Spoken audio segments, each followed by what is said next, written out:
Okay, we're actually recording this time.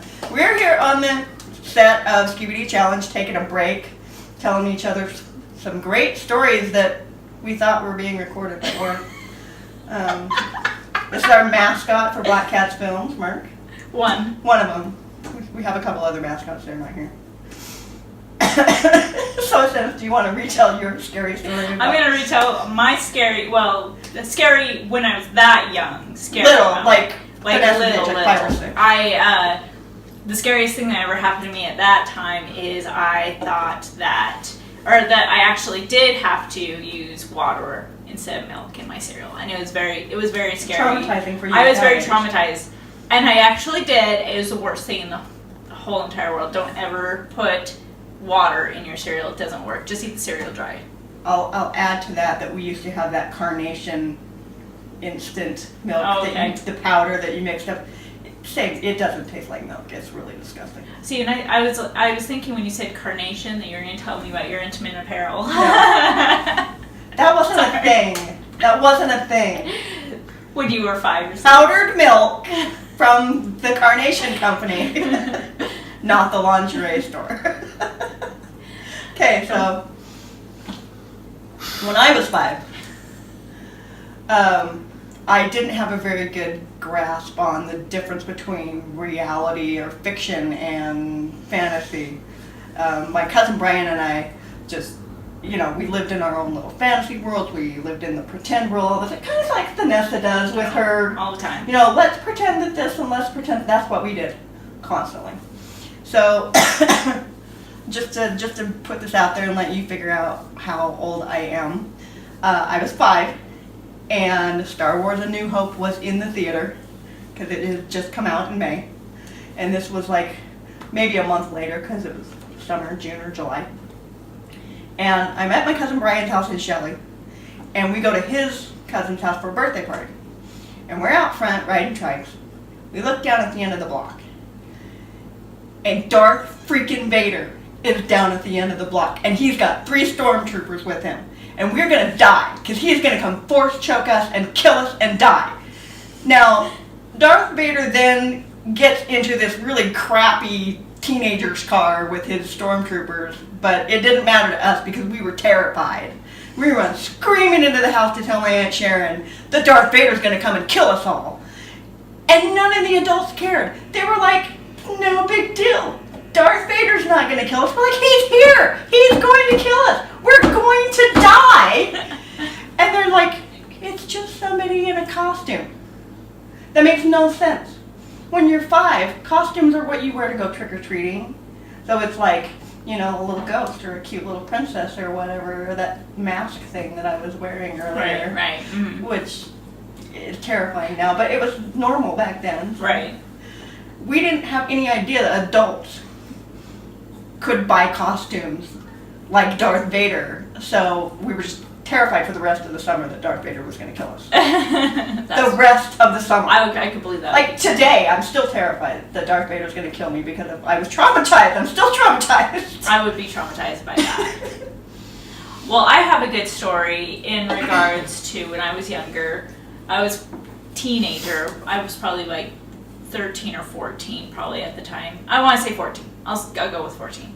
Anyway, so I was hanging out with friends, and they were a little old. We had older friends, and we decided to spend the night at her house. And then they wanted to go for a walk up the Red Hill, which in our town there's this hill that's called the Red Hill because it's got red clay in it, you can see. And you walk over, and then you can get to the cemetery from walking through on the Red Hill. So we walk up there, we get into the cemetery, and we're walking around. It is midnight. Like, it's past midnight at this point because we're rebellious little teenagers. And we're walking through, and we're making jokes and cracking jokes about, scary stories and horror stories and things like that. And I was talking about zombies at one point in time and how they reach up and grab people by the... Well, one of my friends I didn't realize snuck up behind me because it is dark outside. Like, it is pitch dark outside. And we're in the cemetery, and she crawled down, she grabs my ankle, and I scream so loud, and I almost kicked her because I Oh, I would have. I'd have punched her right in the face. I was like, I can't believe you did that to me. I will hurt you. That was Like, I don't scare easy, like, as far as watching scary movies and stuff, but I startle. And when I startle, it's like that knee-jerk reaction where I'm going to punch you. Like, one time we were at Westside, and we were playing Murder in the Dark. And if you've never played Murder in the Dark, that's where you run around in the dark, and there's a killer, and if the killer kills you, you have to pretend to die and scream, and, you know, then somebody comes and finds you and all that stuff. The premise is you're running around in the dark. My son, and I for some reason had picked up this squirt bottle, like a bottle of window cleaner or whatever, because I found it and I was just walking around with it. He jumps out and screams, you know, jumps out in front of me and screams, and that causes me the knee-jerk reaction and squirt him right in the eyes and scream bloody murder. So don't startle me, you will get hurt. Oh my gosh, If I didn't have a squirt bottle, I probably would have punched him.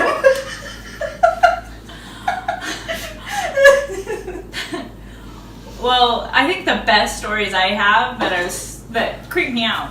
My child talks in her sleep. She giggles in her sleep. The giggling is just horrid. Well, I don't think that's any more scary than her sitting up in bed and just sitting there, not saying anything. She's just sitting there. Go back to sleep. Lay back down. It's terrifying. She's staring scary at you like she's possessed or yeah, whatever. or something like that. And she sleepwalks too. So there's those opportunities to be terrified too. But I think the biggest one was early in the morning. I get up to get ready to go to the gym, and I go out of the bathroom and I shut off the light. It's very dark because everybody's asleep and I'm trying to be quiet. And I go up the stairs and I run right into Chris. And I did not know that Chris was up and about. And so I run right into him and I immediately think it's an intruder. I'm screaming. And then he's like, no, it's me. And I go, you made me wake her up. I will punch you right in the face. I'm laughing so hard because I have a very similar story. Oh, okay. So, I'm like 9 months pregnant with Preston. And my husband was working nights. You know when you're pregnant and you have to go to the bathroom 10 times a night, and there's no point in even turning the light on, so you just, you run. I had also been having this stream of nightmares where, it's like the night terror where someone's chasing you and you're trying to scream and you can't scream. Mm-hmm. Every night I'm having this dream where I'm trying to scream and I can't scream. Go to the bathroom, I come out, I've never turned the lights on, it's pitch dark in there. Someone's standing at the top of the stairs. I can just see the silhouette of a man standing at the top of the stairs. Now, part of my brain knows that it's Eric and he's just home from work, okay? And it's normal and it's fine. The other part of my brain is like, intruder, I'm going to die. And I start screaming.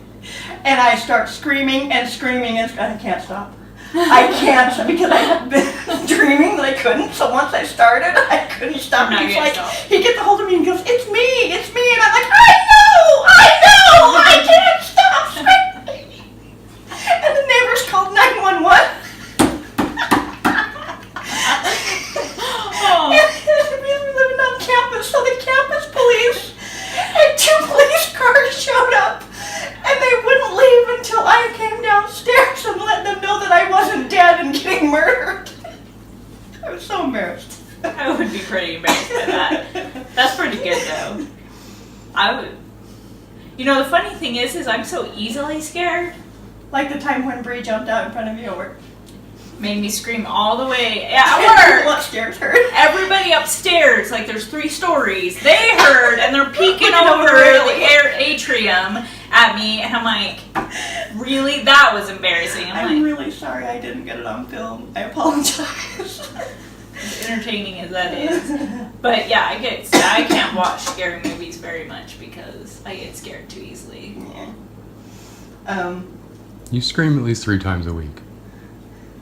Well, and that's the thing is there's not like an abnormal like scare situation for me other than the one because I'm easily scared, apparently. Which, I don't know if that's a good thing or not.